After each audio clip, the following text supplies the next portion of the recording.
Hey, fellow patriots, I'm Bree. And I'm Blaze. Some call me Pa. It has been said that we have 4 boxes to keep ourselves free. These are the soap box, the ballot box, the jury box, and the ammo box. And we are the 4th box. We are here to arm you with enough information, resources, and skills to take back your freedom, increase your self-sufficiency, and inspire you to join in the fight against tyranny. Thomas Jefferson said, "Eternal vigilance is the price of liberty." Thank you for joining us and for joining in this fight. Welcome back to the 4th box. Hello, everyone. From the 4th Box podcast, this episode is airing on Christmas Eve. So, Merry Christmas. That is the most important message for the evening. So, we'll just start with that. I don't expect that many of you all will be listening to this podcast on Christmas Eve, or on Christmas Day, rather. And of course, we're not recording it on Christmas Day. So, Merry Christmas to you from us here at the 4th Box podcast whenever you do listen to this. And yeah, we certainly hope it's a good one. We're going to keep it really short and sweet tonight because regardless of when you listen to it, obviously this is the week of Christmas, and the last thing that should be on any of our minds is all of the commotion going on in the political world. So let's keep it to something more upbeat this week. But with that, again, Merry Christmas, everybody. Welcome back, Pops. How are we doing? Well, all is well. We've lost most of our snow here. I'm a little disappointed in that. It was really looking like Christmas back a few days ago, and I think we're going to get some more tonight, but then it's supposed to change over to rain. So I always like it when there's snow on the ground, but greetings to everybody. Merry Christmas from us here at the 4th Box. We're sending out a great big blessing to all of our listeners, all of those who've participated with us over the last 2 years now. We're 1 week away from our 2nd year anniversary, which is hard to imagine. But we certainly want to remind everybody to keep in focus the reason of the season. We have many things to be thankful for, even though, the world around us seems to be in turmoil, as you mentioned. We still have many things to be thankful for. So we're going to call those to mind tonight. And we're going to thank all of you that have joined with us over the last year and wish you all a very Merry Christmas and the best in the upcoming new year. So tonight, I was going to offer up a toast, and I have what is called a Cookie Exchange Milk Stout. Boy, it's a really tasty one. Whoa, that sounds nice. Sharing in one with us. Perfect. Yeah, this is from Great Lakes, one of our favorite little microbrew, craft brew places around in this area. So what I'm toasting tonight, we toast and celebrate all who find it in their hearts to be charitable to those less fortunate, especially during the Christmas season and the winter, the long winter that we have up here in the Northeast and other spots of the country. We're certainly raising our glass to anybody who finds it in their heart to be charitable and helping those less fortunate, and especially all who strive to bring peace and joy into a fallen world. So here's our toast to all of those folks tonight. Salute. Merry Christmas. Yeah, big Christmas cheers. Oh, that's tasty. It sounds good. Yeah, my quote is a little bit of a lengthier one tonight, and I hope it ties in. My heart is filled with gratitude to Almighty God for his unspeakable mercies with which he has blessed us in this day. For those he granted us from the beginning of life, and particularly those he has vouchsafed us during the last year of war. What should have become of us without his crowning help and protection? Oh, if our people would only recognize it and cease from self-boasting and adulation, how strong would be my belief in the final success and happiness to our country. But what a cruel thing is war to separate and destroy families and friends and make the purest joys and happiness God has granted us in this world to fill our hearts and hatred instead of love for our neighbors, to devastate the fair face of this beautiful world. I pray that on this day, Christmas, when only peace and goodwill are preached to mankind, better thoughts may fill the hearts of our enemies and turn them to peace. And that was from General Robert E. Lee during the the last couple of years of the Civil War, of course. So that was my quote tonight. It was given on Christmas Day, I think in 1863, toward the end of the Civil War. So Perfect. again, wishing everybody a very Merry Christmas. We've got a couple things to talk about, Bree. I know you had made a couple of notes. One point in particular I was very interested in bringing up for the Christmas discussion.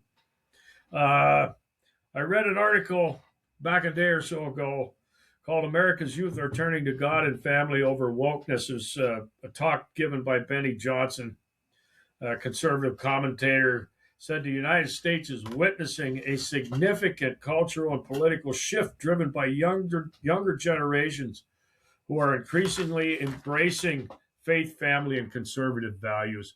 And I think, Bree, you've mentioned it many times over the last 2 years how you feel like there is certainly an awakening going on, maybe in your peer group and even younger, much more so than there is in mine. I think maybe a lot of folks in my generation and in that era, a little maybe a generation before and after, have kind of just shut it all off.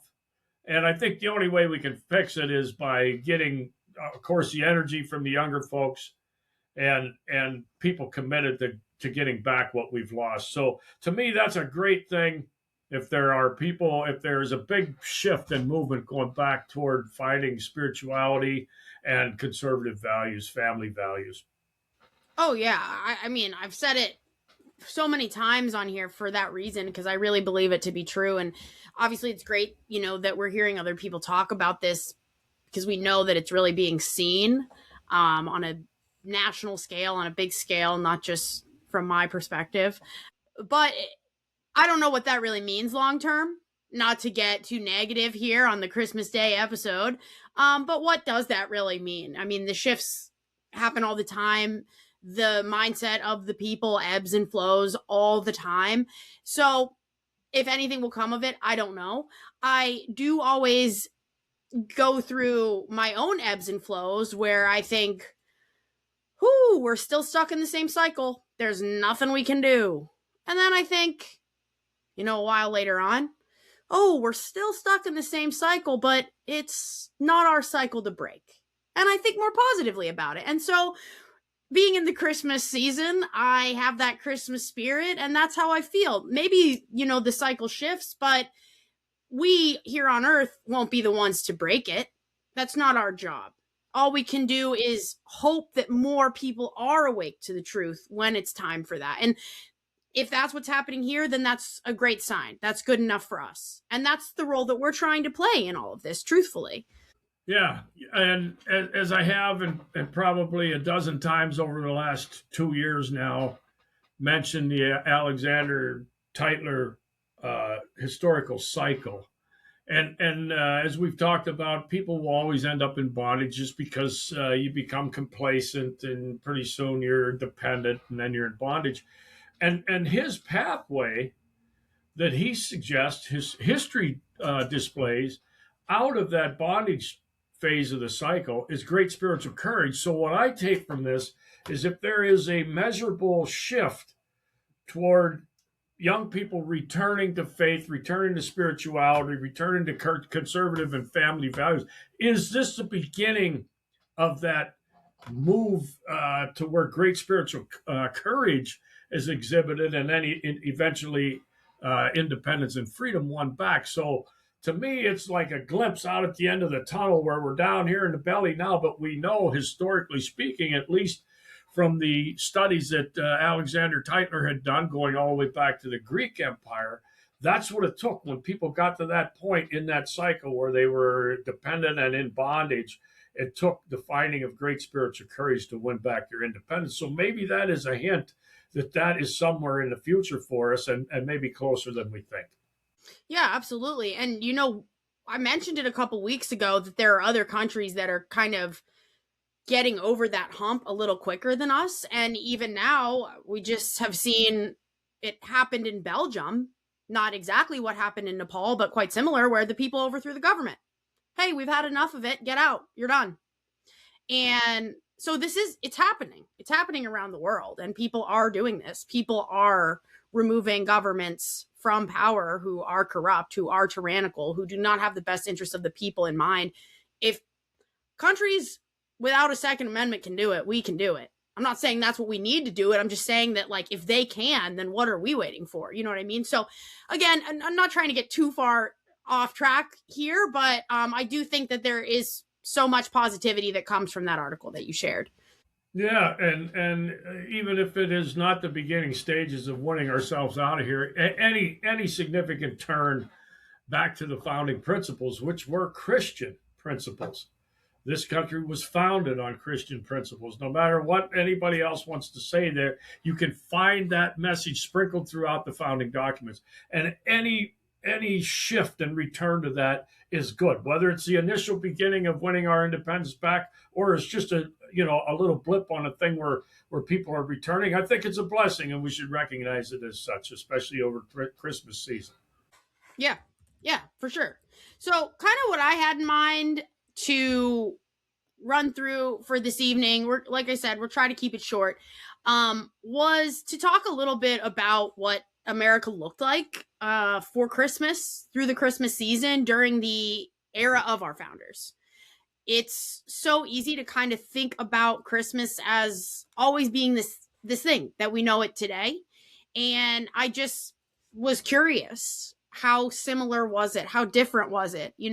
What did it look like for these people who really were truly living in bondage and in the throes of finding their way out of it? What was Christmas like for them? And so I just wanted to pry into it, like I said, out of curiosity more than anything. And I found some interesting stuff that I would like to run through.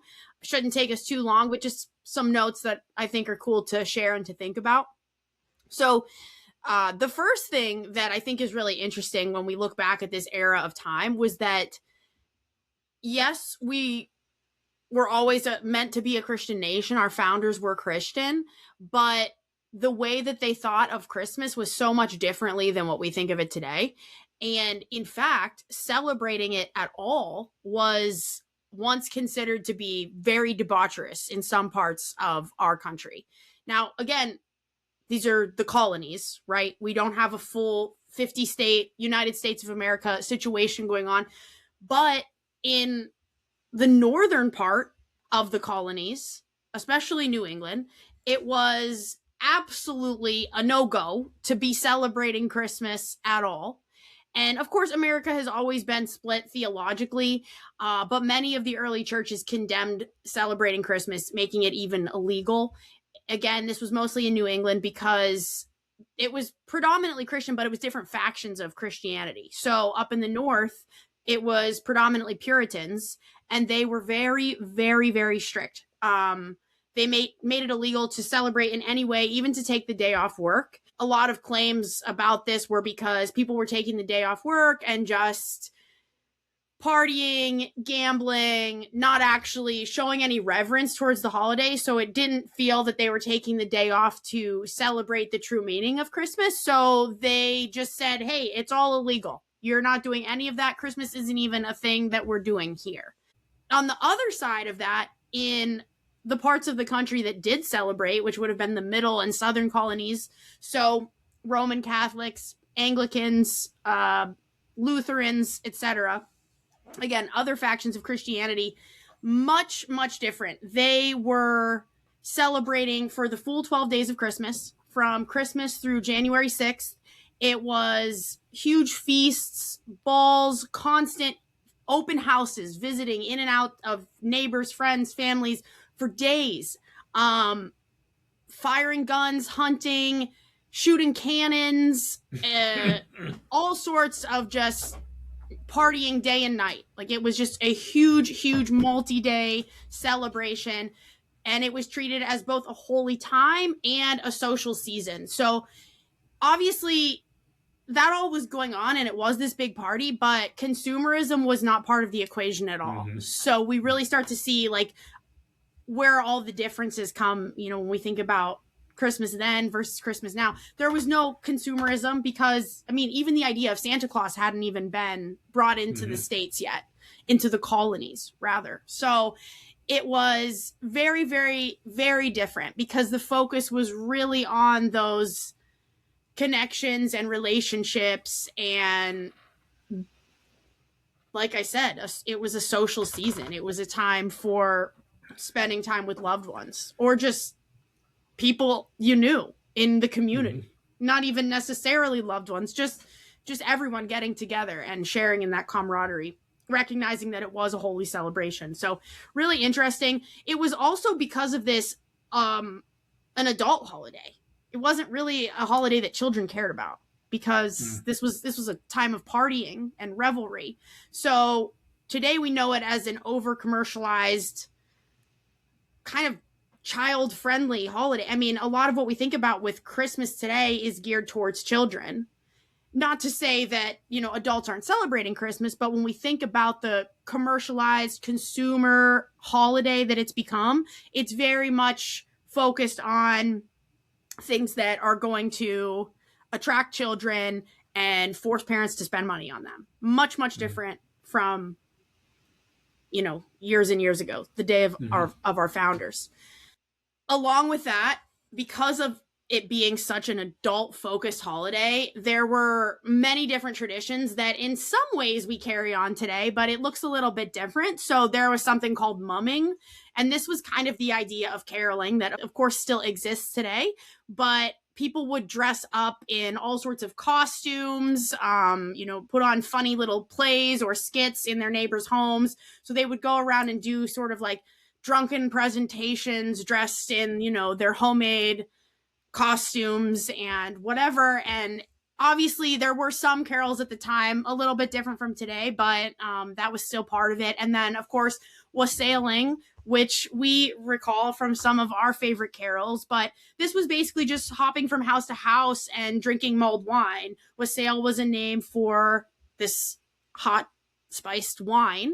And I think of it, where we're from in Pennsylvania, treeing is a big tradition. And I think this sort of has kind of evolved into that in some way where you're just going from house to house, looking at people's trees, having a little snack, having a little drink, going to the next house. And this is pretty much what they were doing then. But this divide was very much present during the days of, the American Revolution and writing the Constitution. So it's interesting to think how divided the people of this country were in so many ways, even societal ways, even thinking about these simple holidays. There wasn't really a time where the whole country came together even then. But obviously they still were able to come together when it mattered. And I've got some other points that I kind of want to run through, but anything you want to jump in on so far? Yeah, let's go back to the very beginning when you were talking about, how back around revolutionary times, it wasn't really recognized as a holiday. And it was certainly not a kid's thing. But I think the significance to me comes out of your description of those events and the much more tightness of community that there was everybody knew their neighbors. And when winter come and the other seasons, people were doing things together. So the communities and the families were much closer. So just to go roaming around the neighborhood and popping into people's homes was not that foreign because they were all much closer. And today, with all the electronic communications and all the neighborhood connections are oftentimes non-existent. You might not even know your neighbors 2-3 doors down. When I think back in those days, it was much more prevalent and probably made for stronger families as well. And then secondarily, as you mentioned, the mummers. So Philadelphia is still known for the mummers parade, which I think is around this time of the year. And there are places up through the maritime provinces of Canada and so forth, maybe even up in the far New England, where that is still an event that goes on today. The mummers parade, or the mummers come around, usually a group of a dozen, maybe 24. And as you said, I think everybody is generally pretty well into their cups, and there's a lot of singing and carrying on, and they go into people's homes and they go through a little song and dance, or maybe put on a skit, have a couple of drinks, and roam off to the next place. But I think in Philadelphia they have the Mummers Day Parade, or a Mummers Parade, and I think it's very close to this this time of year, the Christmas season. Those were the only two remarks, but I appreciate that history. I'm sure most people don't recognize it. The only other thing I was going to add to it, I think in 1870, I think is when it became a national holiday, Christmas, in this country. Yeah. Yeah, that's exactly right. I've got that later on my list here. That was Ulysses S. Grant that named it a federal holiday finally in 1870, which is interesting because we were, well into being a united group of states at this point, not this very separated, very nuanced, everybody sort of doing their own thing and having different ideas. 100 years later is finally when it came to be a national holiday. But it's just interesting to think back on it. Something like, Philadelphia, this would have fallen into the place where it was mostly overseen by puritanical Christians. And so to do these things, to celebrate Christmas at this time was outlaw behavior. And I think it's when I was looking through all this history around it, I thought, wow, it's so funny that, kind of the same groups that were the patriots of the day were participating in rebellion in other ways too, by celebrating Christmas. What an odd thing. Yeah. You just don't even think about it in this way that it could be like outlaw behavior, but it certainly was in that part of the country. So yeah, it's kind of cool to think about the miscreants out enjoying the mumming and all that for the holidays. Yeah. So and I really think there was much more emphasis placed on valuable things than what there are today, as you described. It's you rush off to the nearest department store, you buy a handful of junk that a week later is stuffed in a corner someplace, and everybody goes through this, ritual of exchanging all this stuff that mostly none of us need. And I think the focus and the value of what is important today has so much diminished from the family community type centered events that were back in our earlier history. Yeah. Oh yeah. Big time. It's so different. But going kind of back to them not caring that much about the day as far as, before it became a federal holiday. Last year, we shared the story of George Washington and the boys crossing the Delaware. We brought it up again not too long ago. So this kind of goes to show just how much nothing really paused for Christmas during this era. For the parts of the colonies who were celebrating for 12 days, obviously their lives were very much on hold up until wartime. Revolutionary wartime kind of changed things for all of the colonies, of course. Everyone that was involved was impacted by that time period. But it really wasn't paused at all. Normal life, like I said, taking off work was even outlawed for a time in parts of the country. Interestingly enough, our Congress held its very first session on Christmas Day in 1789. So that's how much it wasn't really a thought. But to your point, almost 100 years after that is when it did become a federal holiday. I did see that within the last few days, Trump has signed yet another executive order naming both December 24th and 26th federal holidays, which, if you look into this further, it doesn't really mean a whole lot. Other presidents have done this. It doesn't necessarily stick and be codified into law just because that happens.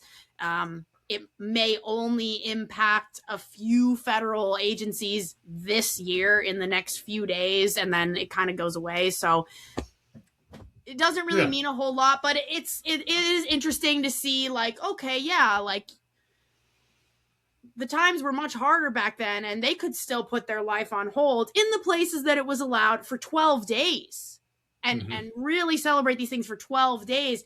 I was in the Family Dollar the other day because I had to buy wrapping paper, and it's the only place up here to do that.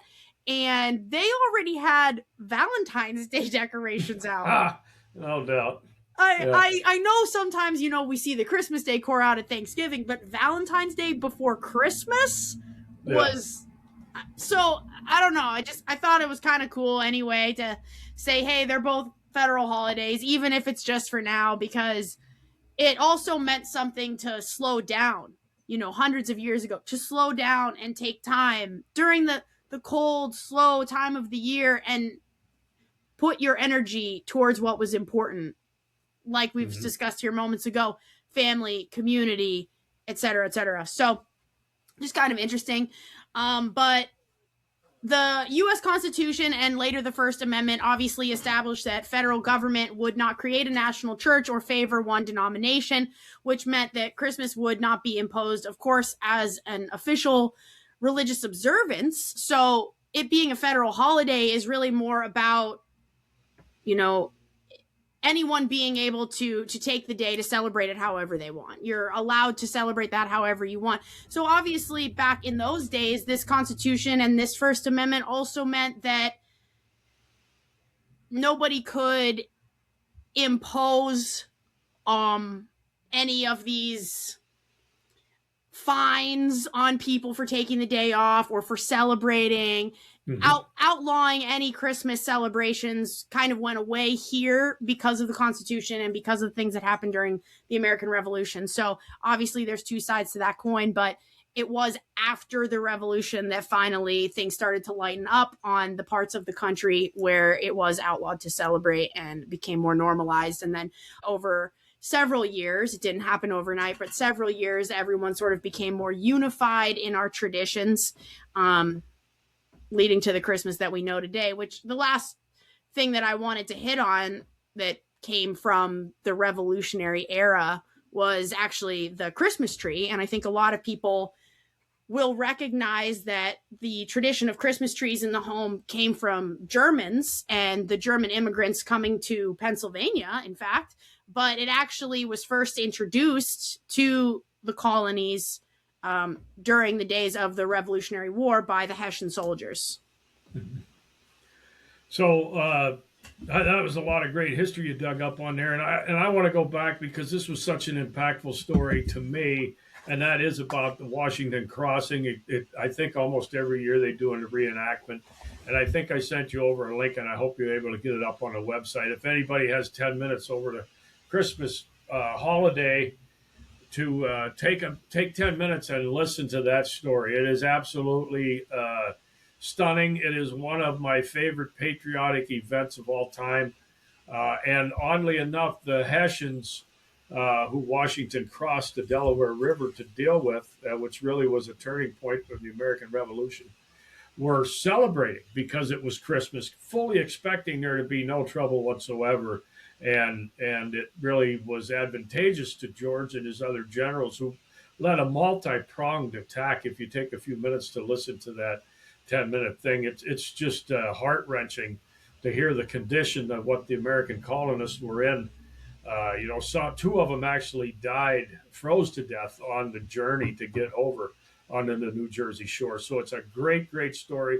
It really brings things into perspective as we celebrate our Christmas about the hardships that folks were going through back in those days. But, to everybody out there, however you celebrate your Christmas or your Hanukkah or your holiday season, we call it Christmas, and we wish you all a very Merry Christmas or whatever you may call it. We look forward to seeing you after the Christmas season. Be safe. Be thankful, and we will see you again soon. I have 2 verses for tonight if you're ready to move to that step. Yeah, I think so.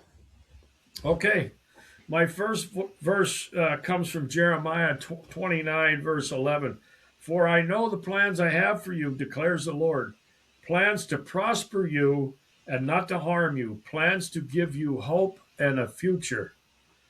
And my second verse tonight is from Isaiah 9, verse 6. For to us a child is born, a son is given, and the government shall rest upon his shoulder, and his name shall be called Wonderful, Counselor, Mighty God, Everlasting Father, Prince of Peace, from Isaiah 9 and 6. So until we see everybody again, have a very Merry Christmas. Keep your heart light and be thankful for the many blessings we have. But even still, stay vigilant. Good night, everybody. Merry Christmas.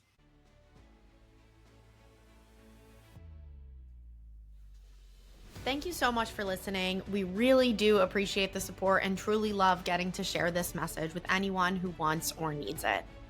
The best way for you to support the show is to subscribe, add a rating, and share with everyone you know. You can find us on Instagram, X, and at thefourthbox.com. We'll see you next Thursday at 6 p.m. Stay vigilant.